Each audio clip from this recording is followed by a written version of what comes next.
సంపదలన్నీ ఉన్నా కూడా జీవితంలో ఏదో తెలియని ఒక చిన్న లోటుతో బాధపడుతున్నారా? అయితే రేపు మనకి బాధలన్నిటికీ పరిష్కారం అయితే దొరుకుతుంది. అదేంటంటే ఇంకెందుకు ఆలస్యం, ఆ పరిష్కార మార్గం ఏంటో తెలుసుకుందాం పదండి. రథసప్తమి రోజున 7 జిల్లేడు ఆకులను తీసుకొని వాటిని ముందు రోజు సాయంత్రం రోజే సమకూర్చుకోవాలి. అలాగే 7 రేగి పండ్లు లేదా 7 రేగి ఆకులను కానీ తీసుకొని స్నానం చేయాలి.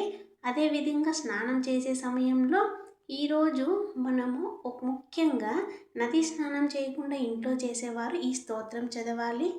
స్నానం చేసిన తర్వాత ఇంట్లో దీపాలు పెట్టుకొని పూజా నైవేద్యాలు తర్వాత మనము పూజా కార్యక్రమాలు చేసిన తర్వాత సూర్యుడు ఉదయించగానే ఒక రాగి చెంబులో కాసిన్ని నీళ్లను, ఎర్రటి పుష్పాలను, అక్షితలను, కుంకుమను వేసుకొని సూర్యుడికి ఆర్ఘ్యమైతే ఇవ్వాలి.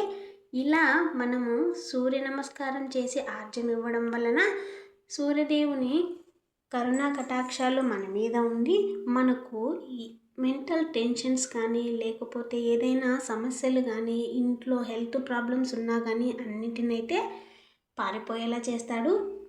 మీకు వీలైతే మీ ఇంట్లో అందరి చేత లేదా మీ ఇంట్లో పిల్లల చేత తప్పకుండా అందరూ పాటించవలసిన పరిహారం ఇది. పిల్లలు పెద్దలు అందరూ చేసినట్లయితే ఆ సూర్య భగవానుడి కరుణా కటాక్షాలు మన మీద ఉండి ఆయురారోగ్యాలను అలాగే సంతోషాన్ని, ఆరోగ్యాన్ని ప్రసాదిస్తాడు. ఈ సూర్య నమస్కారం పిల్లలకి నేర్పించి వారికి అలవాటు చేసినట్లయితే వాళ్ళు చదువులలో మంచి శ్రద్ధగా రాణిస్తారు. సూర్యదేవుని కరుణా కటాక్షాలు మనందరిపై ఉండాలని ఆ దేవుడిని మనసారా కోరుకుంటూ సెలవు తీసుకుంటున్నాను. అందరికీ రథసప్తమి పర్వదిన శుభాకాంక్షలు.